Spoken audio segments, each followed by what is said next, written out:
ठीक है। यहाँ पे ये जो टॉपिक है आपका क्या था, फंडामेंटल थ्योरम ऑफ क्या आपका है, अर्थमेटिक। फंडामेंटल का मतलब क्या होता है, बेसिक। फंडामेंटल का तो क्या होता है, बेसिक।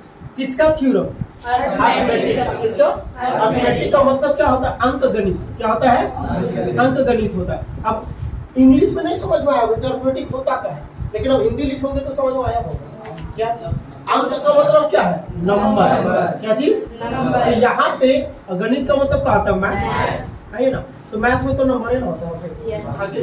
तो उस नंबर का यहाँ पर क्या बात करेंगे, फंडामेंटल बात करेंगे। क्या बात करेंगे, अब क्या होता है कि किसी भी कंपोजिट नंबर का, किसी भी क्या कंपोजिट नंबर, फैक्टर ऑफ, क्या चीज, factor of any composite number. Factor of क्या, एनी कंपोजिट नंबर। एनी क्या, composite number are unique prime number. और क्या, या फिर is unique prime number. Is unique क्या आपका, प्राइम नंबर। क्या बोले, समझ में आया। Factor of any composite number, किसी भी कंपोजिट नंबर का क्या करेंगे, जब फैक्टर करेंगे। और फैक्टर किसको बोलते हैं, पता है कि नहीं पता है ना, किसको, जब ब्रेक करने के बाद, या फिर सिंपल सा बोले कि वो किस किस नंबर से डिवाइड हो रहा है, वो इसका फैक्टर बनाता है। तो factor of any composite number is unique. वो क्या होगा, यूनिक होगा। यूनिक का मतलब क्या होता है, सबसे अलग, उसके जैसा कोई नहीं। आपके जैसा कोई है, आप लोग सब यूनिक है ना अपने आप में। ये जैसा है नहीं है, जैसा सबका एक बाल देखो, इसका बाल अलग है। बाल बनाया जा सकता है जैसे, लेकिन ये जैसा हो सकता है, नहीं हो सकता। किसी को एक बार में समझ में आता है, किसी को साला 4 बार समझाते हैं तब समझ में आता है। हाँ कि नहीं, तो सबका ये अलग अलग होता है। ठीक है। तो the factor of any composite number is क्या, unique prime number. Is unique क्या आपका, प्राइम नंबर। एक्सेप्ट, क्या चीज, एक्सेप्ट अरेंज। एक्सेप्ट क्या, arrange the similar number. Arrange the क्या, सिमिलर नंबर। अरेंज द क्या, सिमिलर नंबर। ठीक है। यहाँ पर क्या होता है, एक्सेप्ट। क्या चीज, एक्सेप्ट का मतलब एक्सेप्ट का देख लो स्पेलिंग क्या, ठीक है ना। एक्सेप्ट का मतलब क्या, छोड़कर। किसको छोड़कर, arrange the similar number. Similar number को जब अरेंज करेंगे उसको छोड़ करके, बाकी सब क्या होगा, यूनिक होगा। क्या होगा, यूनिक। जैसा अगर बात करेंगे 18 का ब्रेक करेंगे, 18 को क्या करेंगे, यानी इसका फैक्टराइज करेंगे, तो क्या होगा, 2 9 जा 18, 3 3 जा क्या हो गया, 9 हो जाएगा। 2 into 3 into 3 हो गया। यहाँ पे सिमिलर नंबर 3 है कि नहीं है, तो सिमिलर नंबर को छोड़ करके 3 का स्क्वायर हो गया। तो ये 2 आपका यूनिक है कि नहीं, 2 के जैसा और कोई 2 थोड़ी आएगा। 3 आपका यूनिक है कि नहीं। तो क्या बोलता है कि अब प्राइम नंबर तो भाई यूनिक ही ना होगा। जो प्राइम नंबर होगा क्या होगा, प्राइम नंबर होगा, यो क्या होगा आपका, यूनिक होगा। क्या होगा, क्योंकि तो उस प्राइम नंबर के जैसा दूसरा कोई प्राइम नंबर नहीं मिलेगा।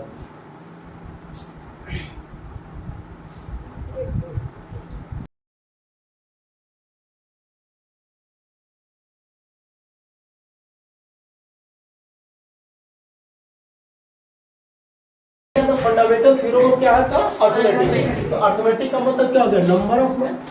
तो मैथ्स के ऊपर जो बात करेंगे, नंबर्स के अकॉर्डिंग बात करेंगे, तो उस सिर्फ नंबर का क्या चीज बाबू, फंडामेंटल थ्योरम बात करेंगे। फंडामेंटल क्या बात करेंगे, थ्योरम। अब इस फंडामेंटल थ्योरम में क्या बात होगा कि जब किसी भी कंपोजिट नंबर का, किसी भी क्या कंपोजिट नंबर किसको बोलते हैं पता है ना, किसको बोलते हैं, जिसका 2 से ज्यादा फैक्टर है। तो किसी भी कंपोजिट नंबर का जब क्या करेंगे, फैक्टर करेंगे। क्या करेंगे, फैक्टर। और कैसा फैक्टर करेंगे, प्राइम नंबर पे करेंगे, तो वो कैसा होगा, यूनिक। क्या होगा, सिर्फ किसको छोड़ के, सिमिलर नंबर को जो अरेंज करेंगे उसको छोड़ करके। जैसे 18 का एग्जांपल लिए तो 2 into 3 into 3 हो गया। इसको जो अरेंज किया इसको छोड़ दो, तो 3 का पावर कितना हो गया, 2 हो गया। तो 2 और 3 यूनिक है कि नहीं, है ना। उसका आएगा था, तो ये 3 को रिप्रेजेंट कर रहा है ना। फिर हम क्या बोले थे, जैसा हम बोले कि x स्क्वायर है, क्या चीज है, जैसा अगर बोले कि 2x square plus 5x plus 7 है ना। हम अगर तुमसे पूछे किसका कोफिशिएंट क्या चीज है, कोफिशिएंट किसको बोलते हैं, सिर्फ नंबर को ना बोलते हैं, है ना। क्या बोलते हैं, तो x स्क्वायर का कोफिशिएंट कौन है, 2, और x का कोफिशिएंट कौन है, 5, और यहाँ पर x टू द पावर 0 का कोफिशिएंट कौन है, 7 है कि नहीं।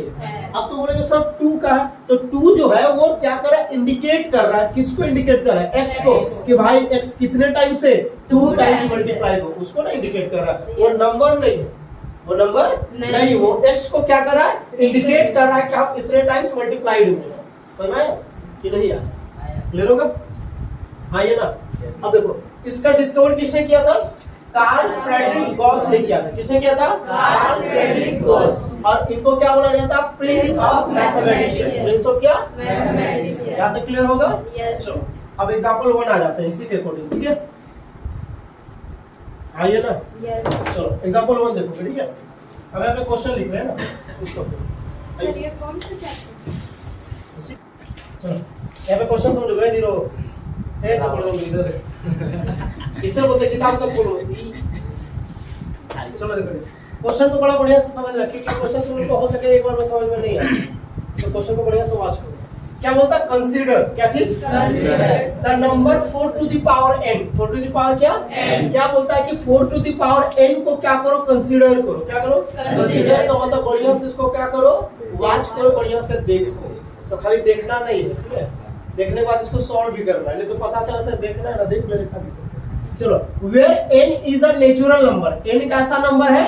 Natural number. n कैसा नंबर है? अब नेचुरल नंबर तो पता है बाबू क्या होता है? जो कहां से स्टार्ट होता है? 1 से। मतलब n के प्लेस पर 1 भी आ सकता है, 2 भी आ सकता है, 3 भी आ सकता है, 4 भी आ सकता है, 5 भी आ सकता है, 6 भी आ सकता है, 7 भी आ सकता है, 8 भी आ सकता है, 9 भी आ सकता है, 10 भी आ सकता है, कुछ भी आ सकता है।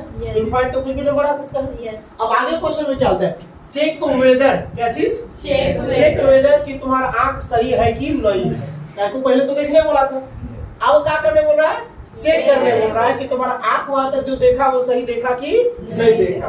तो check whether there is any value of n। Any value क्या? n में का कोई भी ऐसा वैल्यू क्या हो सकता है? किसका वैल्यू? n का। नीचे 4 का कोई बात नहीं, क्योंकि 4 तो भाई परफेक्ट है ना, क्योंकि वेरिएबल यहाँ पर कौन है? n है। तो n ही ना चेंज हो सकता है, 4 तो चेंज नहीं होगा। तो यहाँ पर क्या होता है? Check whether there is any value of n। n का कोई भी वैल्यू हो सकता है क्या? For which 4 to the power n it's with the digit 0। तो क्या बोलता है कि n के प्लेस पर ऐसा कोई वैल्यू हो सकता है क्या जिसको सॉल्व करने पर, क्या करने पर? सॉल्व करने पर कहां पर खत्म होगा?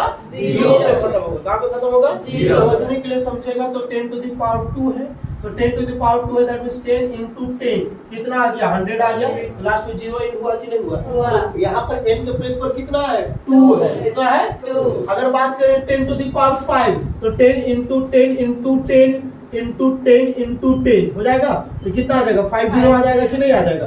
0 पे एंड हो रहा है कि नहीं हो रहा है? तो उसी देखो n के प्लेस पर कितना है?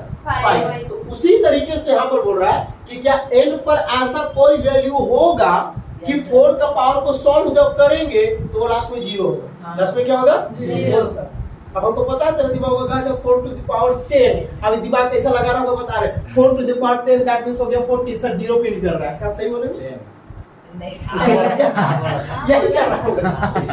पता है कि पावर को मल्टीप्लाई से कर 10 4 जा 40, लेकिन इसको पता ही नहीं है भाई कि जितना पावर होता है उसको उतना टाइम से लिख के मल्टीप्लाई करता है ना। यहाँ पर 4 का पावर 1 है, दैट मींस 4। यहाँ पर 4 का पावर 2 है, दैट मींस 4 into 4 तो कितना आ गया? 16। 4 टू द पावर 3 तो 4 into 4 into 4 तो आ गया 64। यहाँ पर आ जाएगा 4 into 4 into 4 into 4 तो 16 into 16 कितना आ जाएगा? 6 6 जा 30, लास्ट में 6 आ रहा है ना। तो उसी तरह से तो 4 into पावर 10 जो किया है इसको हमको 10 टाइम्स लिखना पड़ेगा ऐसा। 2 4 6 7 8 9 और कितना हो गया? 10 हो गया। अब मल्टीप्लाई 4 4 जा 16 16 4 जा 64 4 4 जा 16 16 4 जा 64 4 4 जा 16 16 4 जा 64 और ये 4 आ गया। अब लास्ट मल्टीप्लाई 4 4 जा 16 फिर यहाँ पर आ गया 4 4 जा 16 6 6 जा 36 लास्ट में कितना आ रहा है? 6 आ रहा है, 0 नहीं आ रहा है। दिमाग में इसीलिए तो हम लिखे थे, हम क्या लिखे थे? समझ में आया? तो भाई 0 आएगा क्या? नहीं। तो फिर पता कैसे चलेगा कि 0 कब आएगा? तो जब आपका जो बेस है, क्या चीज है? अगर देखो 10 जो तुमको दिख रहा है 10 का तुम फैक्टर करेगा तो 2 और 5 मिलेगा। क्या मिलेगा? 2 और 5। 20 का भी तुम बात करोगे, जैसे 20 का पावर 2 है तो 20 का स्क्वायर कितना होता है? 400। लास्ट में 0 प्रिंट हो रहा है। तो 0 पे एंड होने के लिए बेस में भी 0 होना चाहिए। बेस में क्या होना चाहिए? बेस में 0 होना चाहिए। तो इसका फैक्टर करो तो 2 5 जा 10 5 2 जा 20 हुआ कि नहीं हुआ? हुआ। तो नीचे तुम देखो तो बेस, जब बेस को फैक्टर करेंगे तो वहां पर 2 और 5 होना कंपलसरी है। अब 2 और 5 नहीं होगा तो जिंदगी में कभी भी 0 पे एंड नहीं होगा। समझ में आ गया होगा? Yes. आइए ना, तो 0 पर अगर एंड होगा तो कब होगा?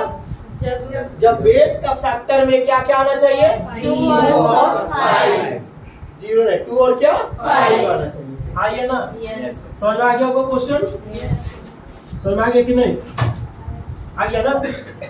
चलो यहाँ पे देखो, सॉल्यूशन आ जाओ, देखो यहाँ पर, ठीक है? If 4 to the power n, if 4 to the power क्या? n ends with 0, ends with क्या? 0. With 0, when क्या? When factor of, when क्या? Factor of base, factor of क्या? Base. Base is 2 and क्या? 5. जब बेस का फैक्टर कितना होना चाहिए? 2 और 5 होना चाहिए। बट क्या?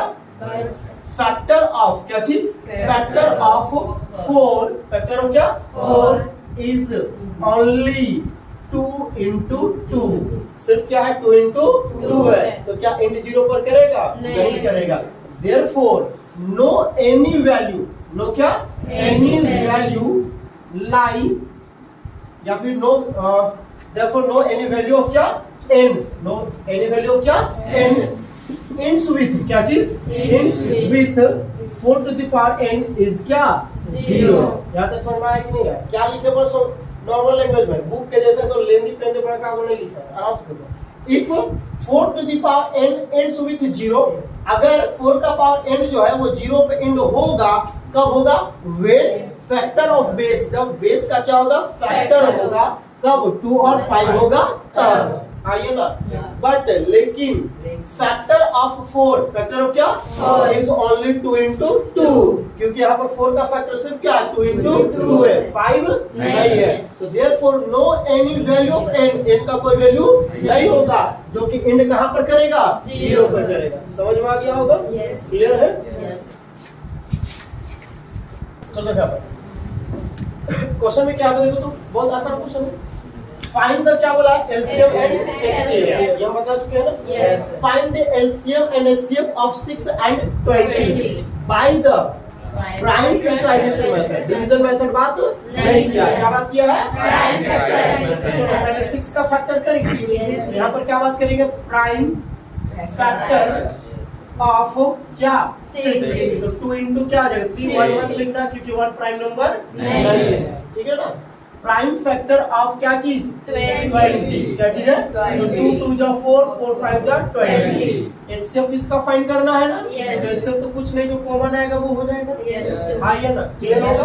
अब आपको एलसीएम निकालना है। क्या निकालना है? एलसीएम बहुत आसान है। यहाँ भी 2 है, यहाँ भी 2 है ना? तो सबसे ज्यादा 2 कहाँ पे है? नीचे वाले में ना। तो नीचे में जितना ज्यादा 2 है सबको लिख देंगे। आइए ना, समझ में क्या बोले? ऊपर भी 2 है, नीचे भी 2 है। Yes. सबसे ज्यादा 2 कहाँ दिख रहा है? नीचे में दिख रहा है। तो नीचे में जितना सबको लिख दिए। अब कौन सा नंबर बच गया? 3 और 5 अकेला वहीं पर है। Yes. 3 को लिख देंगे, फिर कौन बच गया आपका? 5 बच गया। हाँ या ना? अब इसको क्या कर दो? मल्टीप्लाई। अरे गधा बकलोल, हम क्या बोले? सुनता है ये ना बकाला। हम क्या बोले? यहाँ भी 2 है, यहाँ भी 2 है ना? तो सबसे ज्यादा 2 तुम्हारे पास कहाँ पे है? सेकंड वाले में ना। तो सेकंड वाले में जितना भी 2 है सबको लिख दो। तो 2 का तो काम खत्म हो गया, तो उसको कहाँ पकड़ रहे थे? 2 2 जा कितना हो गया?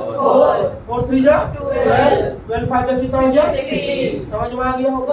अगर समझ में आ गया होगा तो हम उम्मीद करते हैं कि ये क्वेश्चन को तुम लोग बनाओगे। विदाउट मल्टीप्लाई इसलिए तो सर एग्जाम विदाउट मल्टीप्लाई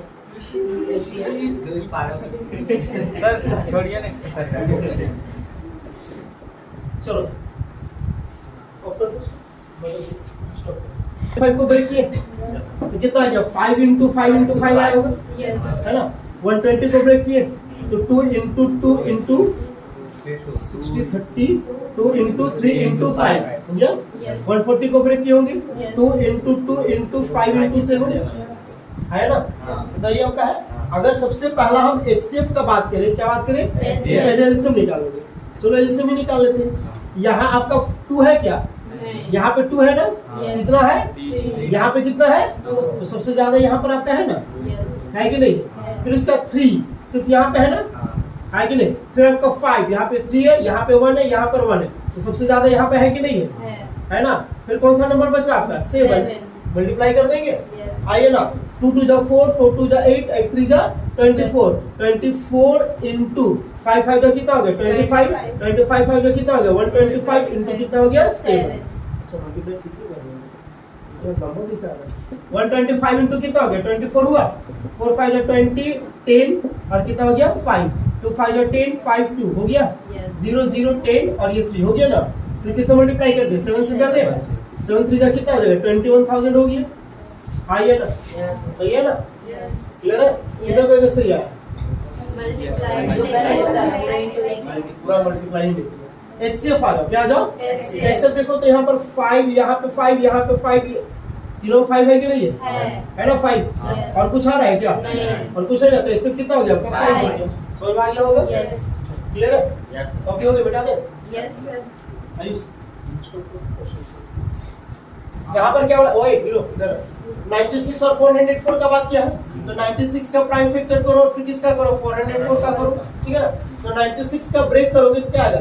2 4 जा 8, 2 8 जा 16, 2 2 जा 4, 2 4 जा 8, 2 1 जा 2, 2 2 जा 4, 2 6 जा 12, 2 3 जा 6 हो गया। तो कितना आ गया आपका? 2 into 2 into 2 into 2 into 2, 5 times है ना? ठीक है, इंटू कितना आ गया? 3। 404 को अगर ब्रेक करेंगे क्या आ जाएगा? 2 2 जा 4, 0 2 2 जा 4 हो जाएगा। आइए ना, 11 से डिवाइड होगा क्या? कितना सौ? 101 से 101 से 200 का डिवाइड 1 जा 2 0 2 1 जा 2 हो गया। हो गया ना? अब ये 101 किससे से डिवाइड होगा? 101 क्या बात कर रहे हैं? 4 बार जब खुद से डिवाइड हो ही रहा, तो ये तो प्राइम नंबर हो गया ना आपका। ये प्राइम, ये प्राइम, ये प्राइम, तो क्या 2 into 2 into कितना है? 101 हो गया। हाँ कि नहीं? अब कंफ्यूजन हो रहा है कि सर 101 है तो इस 1 को लिखेंगे कि नहीं लिखेंगे? अरे दादा अकेले सिर्फ 1 नहीं ना है जी, ये आपका क्या 101 है, तो दोनों में बहुत अंतर है। हाँ कि नहीं? समझ में आ गया ना? चलो अगर हम लोग बात करेंगे एलसीएम का, क्या बात करेंगे? तो यहाँ 2 बहुत ज्यादा है कि नहीं है? 5 टाइम्स आ गया, हाँ कि नहीं? फिर कौन आ जाएगा? 3, फिर कौन आ जाएगा? 101। अब को मल्टीप्लाई करना आसान होगा क्योंकि यहाँ से आता है पूरा का मल्टीप्लिकेशन कितना है? 96 इंटू कितना आ गया? 101 हो गया। 96 1 जा कितना हो गया? 96, 96 1 जा कितना हो गया? 96। अब बोलेंगे सर 0 कहाँ गया? 96 1 जा 96 के 6 9 बच गया। 96 इंटू 0 कितना हो गया? 0 0 9 कितना हो गया? 9। 96 1 जा कितना हो गया? 96। समझ में आया या नहीं आया? करना है, कॉपी करना है। चलो यहाँ पर कौन सा मेथड से बात किया? फैक्टराइजेशन मेथड ना। तो 6 का फैक्टर करो क्या आएगा? 2 into 3 आएगा। 72 का करोगे ना तो 2 into कितना आ जाएगा? 2 into 3 into कितना आ जाएगा?